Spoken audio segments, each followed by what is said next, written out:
Thank you, Chairman Hensarling, and for your leadership on this very, very important issue. Mr. Chairman, it has been over 2 years since the Consumer Financial Protection Bureau issued flawed auto financing guidance that created much uncertainty into the auto lending market.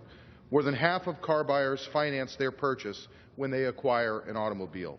These consumers have the ability to receive great auto rates through dealer-assisted financing. However, this flawed and unstudied guidance threatens to eliminate auto dealers' flexibility to discount rates offered to their consumers, the customers. My good friend across the aisle, Mr. Perlmutter of Colorado, and I have introduced H.R. 1737, along with 166 of our colleagues, both Republican and Democrat, to give the CFPB a chance to fix this faulty guidance. This bill was carefully written by Republicans and Democrats to be very simple and narrow, to provide clarity, fairness, and most importantly, due process.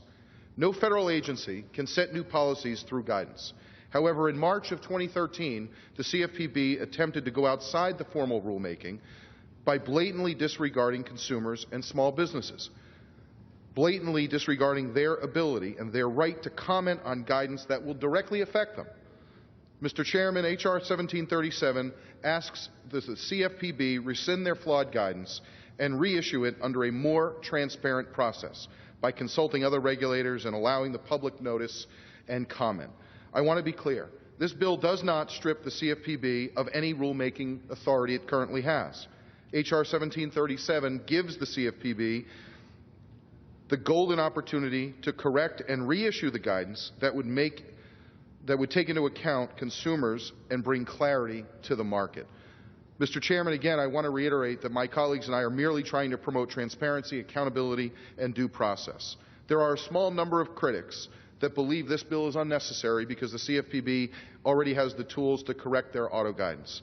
Well, the CFPB could have fixed this issue without legislation over 2 years ago, but they disregarded 13 bipartisan letters that were sent urging them to correct the fallacies in their guidance.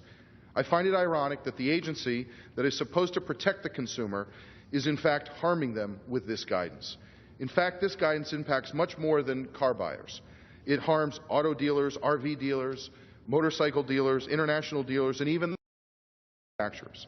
Congress created the CFPB to protect consumers, not hurt them, by silencing their voices of thousands of consumers and small businesses. On October 31st of this year, the Wall Street Journal reported that, quote, some automakers have responded by overhauling their loan pricing in ways that will likely mean higher costs for some borrowers. If the CFPB really cares about developing policies that are truly in the best interest of consumers, they should amend their guidance to be more transparent and allow public participation. Mr. Chairman, my bill is very simple and narrow, and quite frankly, it's common sense.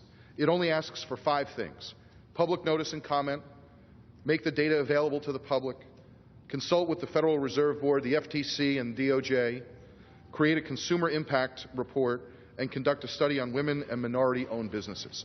That is the crux of the bill.